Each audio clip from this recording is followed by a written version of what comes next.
We're talking rice today, right here on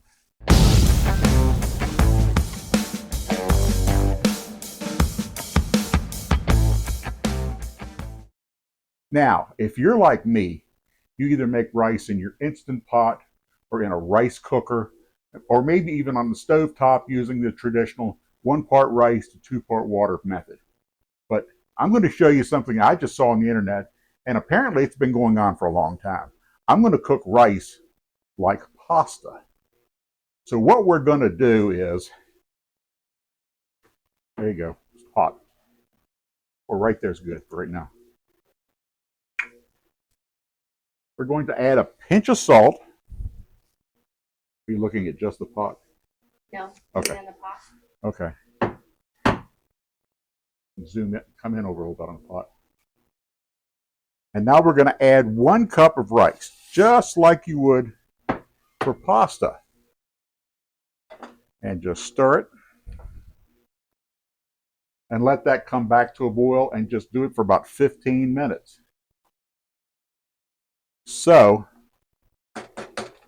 we'll be back in 15 minutes to see what we got, okay? Y'all hang in there. All right, it's been 15 minutes. So what we have to do is turn the heat off, and then we're going to go over to the sink, and we're going to drain it with this. So, yeah, I'll bring the spoon with me. I might need it. Go over here.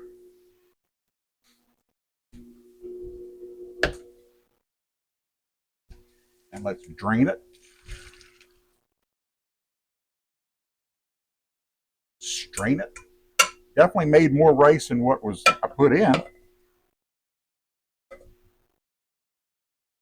There it is. It looks fluffy.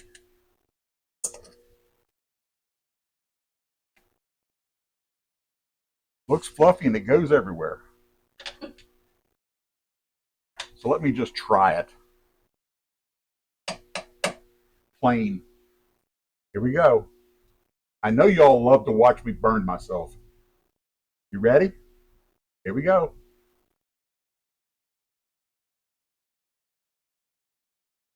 Hey, it's done. That's not bad. All right. So this has been another way to cook rice. And you've been watching That's Why We Have Hot Dogs in the Freezer. If you enjoyed this video, please like and subscribe and click on my little face over here. And we'll see you next time. Bye.